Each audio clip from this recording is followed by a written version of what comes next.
Hello everyone, मैं हूँ Wasim sir और आज हम पढ़ने वाले हैं सोशल साइंस का चैप्टर नंबर 15। सोशल साइंस का चैप्टर नंबर 15 है economic development. What is economic development? Economic development का मतलब क्या होता है वो हम इस चैप्टर के अंदर पढ़ेंगे। अब economy is related to money, trade and industries. Economy जो है वो किससे रिलेटेड होती है? मनी से, ट्रेड से। जो मेन इम्पॉर्टेंट थिंग है मनी एंड ट्रेड। चलो हम चैप्टर स्टार्ट करते हैं। Every persons morning began in the different way. Many people lets life their life full of material pleasure, but maximum people of the world are seen struggling for existence. For this people who are called poor. अब आपको पता है कि हर इंसान morning से लेकर शाम तक अलग अलग रास्ते में काम करता है। मेनी पीपल जो है अपनी लाइफ जो है फुल प्लेजर से जीते, यानी कि एकदम मज़े से जीते। But most of the people, maximum people जो वर्ल्ड में है वो अपने एग्जिस्टेंस के लिए, यानी अपने वजूद के लिए, जीने के लिए बहुत स्ट्रगल करते। अब for this people who are called poor, जिसको हम क्या बोलते हैं? Poor. Physical pleasure, well being और resting is an imagination only. अब पुअर लोग के लिए क्या है?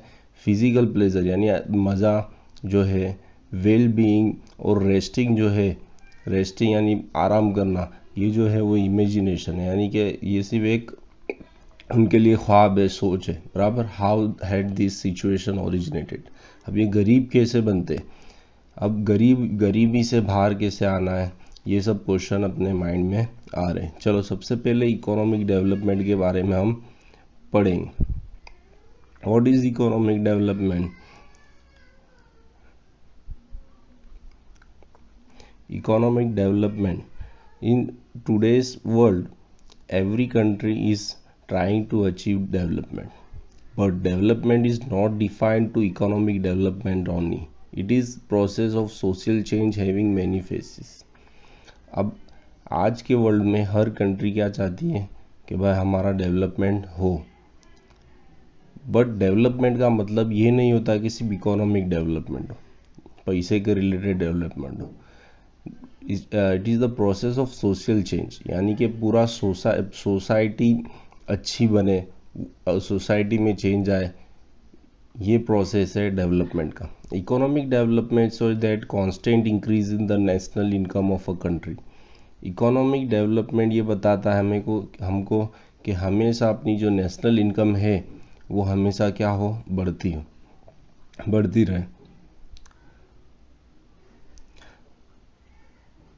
Economic development means constant increase in the national income of a country. Economic development का मतलब है कि हमेशा अपनी नेशनल इनकम बढ़ती रहे। इंक्रीज इन द पर कैपिटल ऑफ अ कंट्री, पर कैपिटल इनकम भी बढ़ती रहे। And change in the life style of the people, change in the living standard of the people, यानी कि लोगों की जीने का तरीका बदले, उनका स्टैंडर्ड बदले, उनका स्टैंडर्ड अच्छा हो। तो ये तीनों चीज़ मिलकर इसको हम क्या बोलेंगे? Economic development. सबसे पहला constant increase in the national income, increase in the पर कैपिटल इनकम, और लास्ट में हम बोलेंगे लिविंग स्टैंडर्ड, यानी लोगों वेलफेयर हो। अब सबसे पहले नेशनल इनकम क्या है? What is national income? Country की जितनी भी इनकम होती है हम उसको क्या बोलते हैं? National income. Per capital income क्या है? पर कैपिटल इनकम किसको बोलेंगे? तो पर कैपिटल इनकम हमको कैसे मिलेगी? तो जितनी भी अपनी नेशनल इनकम है उसको हम डिवाइडेड बाय करेंगे टोटल पॉपुलेशन। टोटल पॉपुलेशन से हम डिवाइड करेंगे तो हमको क्या मिल जाएगा? पर कैपिटल इनकम, यानी हर एक इंसान की income. Now this is called the economic development, that income of a country called the national income. By dividing total income of the country with the total population of country, we obtain per capital income. Living standard including the facility like obtaining food, clothes, education, health services, transportation services as well as shelter. Because of the increase in the national income and per capita income in India after independence, there has been improvement in the services and facilities such as availability of food grains, clothes, electricity, education, health service, shelter, etc. The above mentioned requirements are fulfilled easily and in the better way as compared to the past, so we can say that the economy is taken place in India. अब क्या है कि economic development अपने India में हुआ है कि नहीं, तो हमको पास से पता चलेगा कि सपोज क्या मैंने पहली चीज़ आपको बताई कि हमेशा नेशनल इनकम बढ़ना चाहिए। सेकेंड चीज़ इकोनॉमिक डेवलपमेंट के लिए क्या होना चाहिए, पर कैपिटल इनकम बढ़ना चाहिए। और तीसरी लिविंग स्टैंडर्ड बढ़ना चाहिए। अब लिविंग स्टैंडर्ड कैसे चेंज होगा, कैसे अच्छा होगा, बेहतर होगा, तो सबसे इम्पोर्टेंट चीज़ है जो हमको लाइफ चलाने के लिए जो चीज़ें चाहिए, जो इम्पोर्टेंट चीज़ है, जैसे सबसे पहले रोटी, कपड़ा और मकान, ये तो हर एक किसी को चाहिए। सेकेंड वन इज एजुकेशन चाहिए, हेल्थ चाहिए, हेल्थ सर्विसेज आज हर जगह हॉस्पिटल से बराबर, सरकारी हॉस्पिटल बेटर हो गए पहले से। ट्रांसपोर्टेशन सर्विसेज हो गई है बराबर, ट्रांसपोर्टेशन सर्विस के अंदर रोड, बड़े बड़े हाईवे बन गए, अच्छे अच्छे व्हीकल से पहले के ज़माने से अच्छे आजकल व्हीकल है। ओके, तो because of the increase in the national income and after independent, अब आपने देखा है कि इंडिपेंडेंट के बाद जो कंडीशन थी वैसी कंडीशन अभी नहीं है। सबकी इनकम भी बढ़ रही है, पर कैपिटल इनकम, नेशनल इनकम भी बढ़ गई है। यानी क्या हो रहा है कि भाई हमको ये पता चला कि भाई पहले जो कंडीशन थी उससे बेटर कंडीशन में आज हम आ गए। तो इसलिए दैट वी मेक ए में say that economic development is taken place in India. अब देखो ये एक बॉक्स के अंदर नेशनल इनकम बता रहा है। National income of India is India which was 87,36,039 in 2012, इतने करोड़ था पहले, which has increased to 1,35,67,192 in 2015 and 16। यानी कि 2011 और 12 में इतनी हमारी नेशनल इनकम थी और अब कितनी हो गई, इतनी बढ़कर इतनी हो गई। यानी इससे हमको क्या पता चला कि हमारा नेशनल इनकम, हमारा इकोनॉमिक डेवलपमेंट हो रहा है। चलो अब डिफरेंस बिटवीन पढ़ते हैं, इससे हमको और क्लियर होगा। सब in ordinary sense progress as well as economic development both the word shows an increase, but there is a lot of difference between both of them, they are as follow. अब देखो economic development और economic progress, development and progress दोनों word जो है वो same meaning लगते हैं हमको, प्रोग्रेस और development. But here economic progress and economic development has different meaning, दोनों का मतलब जो है यहाँ पर अलग है। चलो अब इसके बीच में क्या डिफरेंस है हम क्लियर करते हैं बराबर। सबसे पहला, on the basis of development process के हिसाब से economic development is a quantitative while economic progress is economic development is qualitative while economic progress is quantitative. अब देखो इकोनॉमिक डेवलपमेंट के लिए हमको क्या क्या चीज़ की ज़रूरत है, हमने 3 पॉइंट्स ऊपर पढ़े। सबसे पहला पॉइंट जो है वो कांस्टेंट इंक्रीज होना चाहिए नेशनल इनकम में। सेकेंड पॉइंट जो है पर कैपिटल इनकम इंक्रीज होना चाहिए। और तीसरा जो है वो लिविंग स्टैंडर्ड इंक्रीज होना चाहिए। तो चलो हम पहला पॉइंट जो है इकोनॉमिक डेवलपमेंट, उसके हिसाब से हम उसको पहला पॉइंट जो है हमारा नेशनल इनकम, उसके हिसाब से हम ये बोल सकते हैं कि भाई नेशनल इनकम को हम कैलकुलेट कर सकते हैं। दूसरा पॉइंट जो है वो पर कैपिटल इनकम, उसको भी हम क्या कैलकुलेट कर सकते हैं, जान सकते हैं कि कितना है अपना नेशनल इनकम, जो हमने ऊपर पढ़ा है यहाँ पर जीडीपी। थर्ड जो है वो है लिविंग स्टैंडर्ड को हम कैलकुलेट नहीं कर सकते। इसलिए उसको वो उस क्वांटिटेटिव यानी कैलकुलेशन हम उसका नहीं कर सकते कितना हुआ कितना, इसलिए वो क्वालिटेटिव है। हम बोल सकते हैं कि अच्छा हुआ ख़राब हुआ, it is medium progress, it is better progress, इस तरह से हम बोल सकते हैं। इकोनॉमिक डेवलपमेंट जो है वो क्वालिटेटिव है, जिसको हम माप नहीं सकते, मेज़र नहीं कर सकते, और इकोनॉमिक प्रोग्रेस जो है वो हम मेज़र कर सकते, क्योंकि इकोनॉमिक प्रोग्रेस के अंदर सिर्फ ये प्रोडक्शन इंक्लूड है, यानी कि जितना प्रोडक्शन होगा उतना अपना डेवलपमेंट होगा। Okay, economic development is first stage while economic progress is the stage after economic development.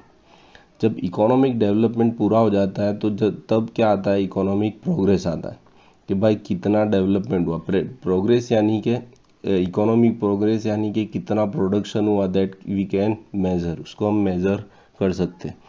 Second point है according to change taken place in economy. Economic में चेंज हुआ है प्लेस को हम देखेंगे। Second one is on the basis of new research in the economic increase in the production is economic development because of the research in the hybrid seed in the agriculture, but there has been many fold increase in the agriculture production, this show economic development. On the other side, where there is an increase in the agriculture product because of the increase in agricultural land, it is called the economic progress. अब second point जो है बहुत important है।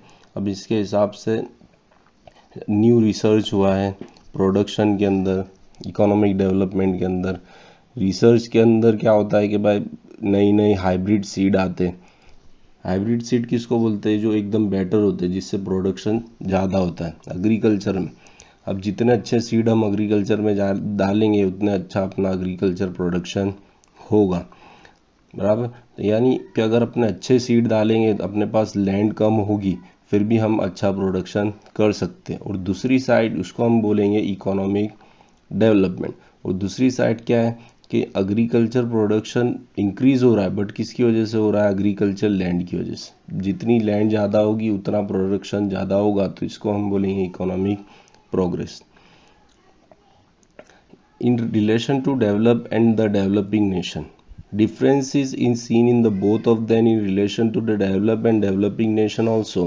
Increase in the national income of developing countries called the economic progress.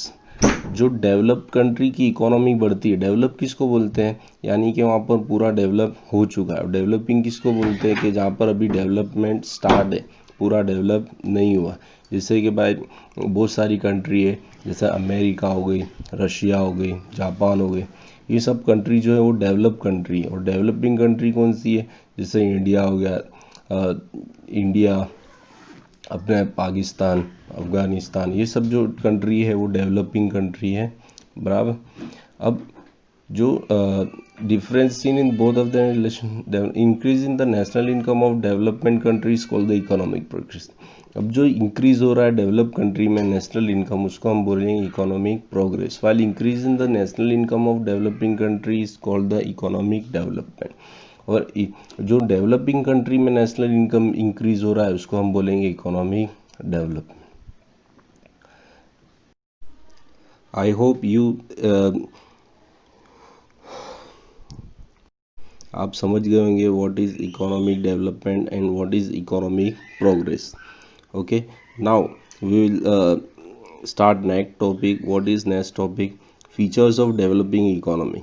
Developing economy का features क्या है। सबसे पहला, economy of develop and developing countries separate on the basis of per capital income. Per capital income के हिसाब से दोनों को सेपरेट किया जाता है कि कौन सी इकोनॉमिक डेवलप्ड है और कौन सी कंट्री डेवलपिंग है। As per the World Development Report of 2004 of the World Bank, country having less than $735 per capital income are categorized as the developing country. अब ये बहुत इंपॉर्टेंट पॉइंट है। डेवलपिंग कंट्री हम किसको बोलेंगे, डेवलपिंग कंट्री किसको बोलेंगे, जिसका $735 से भी कम पर कैपिटल इनकम होगा, उसको हम बोलेंगे डेवलपिंग कंट्री, और इससे आगे होगा तो उसको हम बोलेंगे डेवलप कंट्री। अब फीचर्स पढ़ेंगे हम, फीचर्स ऑफ डेवलपिंग कंट्री। अगर कोई कंट्री डेवलपिंग है तो उसके फीचर्स यानी उसकी खासियत क्या है। Let's start. First one is less पर कैपिटल इनकम। लेस पर कैपिटल इनकम सबसे पहला हमने यही पढ़ा है कि अगर 735 से अगर डॉलर से अगर कम होगा तो वो होगी डेवलपिंग कंट्री। तो सबसे पहले डेवलपिंग कंट्री किसको बोलेंगे, जिसका पर कैपिटल इनकम कम होगा। National income of developing country is less while population growth rate is high. Developing country में नेशनल इनकम जो होगा वो क्या होगा, कम होगा और पॉपुलेशन ज़्यादा होगी। जैसे इंडिया में है, नेशनल इनकम कम है बट पॉपुलेशन जो है वो बहुत ज़्यादा है। सो पर कैपिटल इनकम रिमेन लो। तो आपको पता है जितने ज़्यादा लोग होंगे उतना कम पर कैपिटल इनकम होगा। इसलिए हमारी कंट्री में पॉपुलेशन ज़्यादा होने की वजह से क्या हुआ, पर कैपिटल इनकम कम है। बिकॉज ऑफ द लेस पर capital income living standard of people is low. लोग हर इंसान के पास पैसा कम है, पर कैपिटल इनकम कम है, इसलिए लोगों का स्टैंडर्ड जो है वो क्या है, लो है। सबको फैसिलिटी बराबर नहीं मिलती। Second feature is population growth. अब मैंने आपको बताया population growth rate is high in the developing nation. जो भी डेवलप कंट्री है उसकी पॉपुलेशन ग्रोथ जो है वो हमेशा हाई रहती है। कितनी हाई होती है, 2%। रेट ऑफ पॉपुलेशन कितना होता है, 2% और मोर इन दिस नेशन। 2% या 2% से ज़्यादा रेट होता है उसका ग्रोथ का, बढ़ने का, पॉपुलेशन का। Third feature is dependence of on agriculture. जो भी डेवलपिंग कंट्री है वो ज़्यादातर किसके ऊपर डिपेंड है, एग्रीकल्चर के ऊपर। 60% या 60%, more than 60% of the population depend on the agriculture for employment यानी काम धंधे के लिए 60% पॉपुलेशन या उससे भी ज़्यादा पॉपुलेशन जो है वो किसके ऊपर डिपेंड होती है, एग्रीकल्चर पे। Contribution of agriculture is national income of this nation is about 26%। यानी कि जो नेशनल इनकम जो है वो 26% कंट्रीब्यूशन होता है एग्रीकल्चर का। 26% जो नेशनल इनकम आती है वो कहाँ से आती है, एग्रीकल्चर से। क्लियर। जैसे इंडिया की बात लेते हैं हम कि ज़्यादातर most of the people are depending on agriculture in India. India के अंदर ज़्यादातर पीपल जो है वो किसके ऊपर डिपेंड है, एग्रीकल्चर के ऊपर। Next feature is unequal distribution of income. Unequal distribution of income क्या है कि भाई लोगों के पास, सबके पास बराबर पैसा नहीं जाता है। Unequal distribution of income and factor of production is seen in the developing country. This inequality is seen in the city as well as village. 20% of the rich people of the country share 40% national income, at the poorest 20% people share 10% of the national income. अब देखो कि भाई हर एक के पास पैसा अलग अलग जाता है। जैसे कि भाई 20% रिच पीपल है, 20% रिच पीपल है यानी अमीर लोग है, उसके पास 40% शेयर जाता है किसका, नेशनल इनकम का।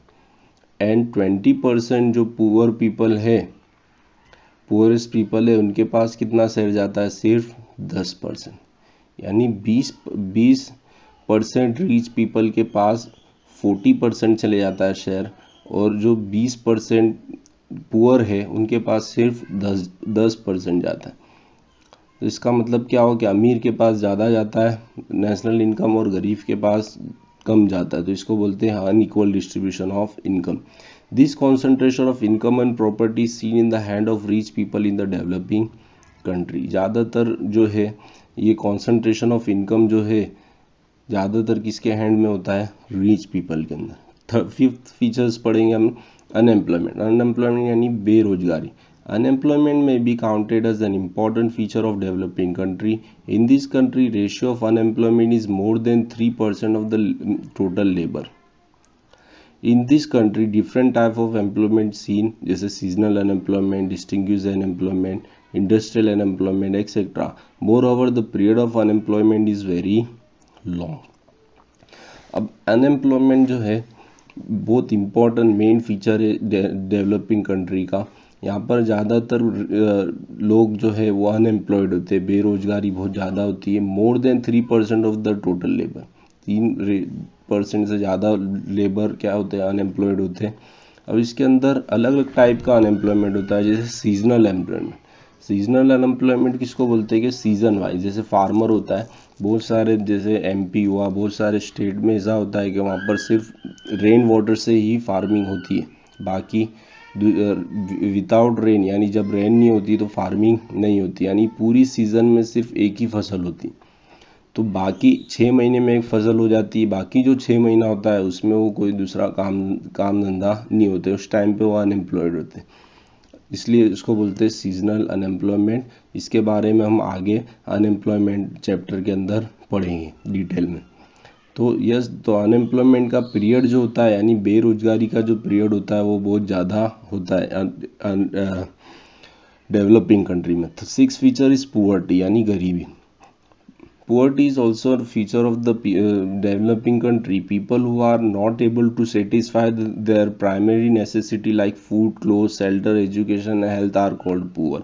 अब आपको पुअर किसको बोलते हैं कि भाई जो अपनी प्राइमरी जो ज़रूरत है, छोटी छोटी ज़रूरत है, जैसे फूड हो गया, खाना तो सबको चाहिए, क्लोथ सबको चाहिए, शेल्टर यानी घर सबको चाहिए, एजुकेशन भी है अब सबको ही चाहिए, without education life is not possible. And third one is health यानी मेडिकल, हॉस्पिटल, ये सब कुछ चाहिए। तो ये 5 चीज़ जो है बेसिक चीज़ है, यानी प्राइमरी चीज़ है जो सबको सबकी ज़रूरत है, और ये नहीं मिलती है तो उसको हम क्या बोलते हैं, पुअर यानी गरीब। In developing country such people constitute 1/3 of the total population. अब डेवलपिंग कंट्री में पुअर कितने होते हैं, 1/3 यानी 33.33% लोग जो है पुअर होते हैं। अब इंडिया के अंदर 33.33% से भी ज़्यादा लोग पुअर है। तो ड्यूअल इकोनॉमिक पढ़ते हैं, 7th feature of developing country. The economic of a developing country is based on the dual or mixed system है। On the one side backward farming, old machinery, orthodox social structure, less production are seen in village. On the other side there is the city having the modern industry, new production process, modern implements and modern sophisticated lifestyle। अब dual economy किसको बोलते हैं, mixed economy जिसको बोलते हैं कि village के अंदर तो ऑर्थोडॉक्स लाइफ जीते हैं लोग, यानी पुराने ज़माने की लाइफ जिसके अंदर ओल्ड मशीन होता है, बैकवर्ड फार्मिंग यानी हाथ से फार्मिंग करते हैं, नो ट्रैक्टर नथिंग, जो इम्प्लीमेंट आजकल यूज़ हुए हैं वो भी नहीं होते, लेस प्रोडक्शन होता है विलेज में। और दूसरी साइड अगर हम देखते हैं तो अर्बनाइजेशन में यानी सिटी में, तो वहाँ पर हम देखेंगे कि न्यू मशीन से, मॉडर्न मशीन है, प्रोडक्शन ज़्यादा हो रहा है, प्रोसेस है, ओके, और अच्छी लाइफ है। तो ये डबल हो गया, इसलिए बोलते हैं इसको dual economy. 8th feature is insufficient infrastructure facility. Infrastructure facility किसको बोलते हैं, जो हमारे को फैसिलिटी मिलती है जैसे एजुकेशन, ट्रांसपोर्टेशन, कम्युनिकेशन, ये सबको क्या बोलते हैं, इंफ्रास्ट्रक्चर फैसिलिटी। ये जो है वो डेवलपिंग कंट्री में क्या होते हैं, कम होते हैं। 9th feature is form of international trade. The structure of foreign trade of the developing country is different. These countries mainly export agro product and farm product as well as mineral ores. This type of production has less demand and the low rate, so less income is guided by the exporting these goods. अब 9वां feature ये है कि by form of international trade जो होता है वो बहुत old होता है, बहुत थर्ड क्लास होता है जिसको हम बोलेंगे। तो सबसे पहले तो हम क्या बेच सकते हैं, इंटरनेशनल एक्सपोर्ट क्या कर सकते हैं हमारा डेवलपिंग कंट्रीज़ के अंदर के। डेवलपिंग कंट्री जो है मेनली किसके ऊपर डिपेंड होता है, एग्रीकल्चर के ऊपर। तो ज़्यादातर हम क्या एक्सपोर्ट करेंगे, अग्रो प्रोडक्ट यानी एग्रीकल्चर प्रोडक्ट एक्सपोर्ट करेंगे या फार्म प्रोडक्ट। इसकी जो डिमांड है वो क्या होती है, बहुत कम होती है, और इसका रेट जो होता है, पैसे जो इससे आते हैं वो क्या होते हैं, बहुत कम होते हैं। इसके इनडायरेक्टली अगर हम देखेंगे कि भाई अगर हम ये फार्म प्रोडक्ट अगर हम वहाँ भेजते हैं और वहाँ से हम बड़ी बड़ी मशीन्स मंगाते हैं, तो यहाँ अपना क्या होगा, यहाँ से अपने जो भेज रहे हैं उसकी वैल्यू कम है, उसकी डिमांड कम है, उसका कॉस्ट कम है, और वहाँ से जो खरीद रहे हैं हम उसकी कॉस्ट ज़्यादा है, तो हमको और पैसा देना पड़ेगा। तो इससे क्या होता है, हमारा फॉरेन डेब्ट बढ़ता है यानी कर्जा बढ़ जाता है। अब नेक्स्ट वीडियो में हम क्या पढ़ेंगे, economic and non economic activity के बारे में पढ़ेंगे। Thank you.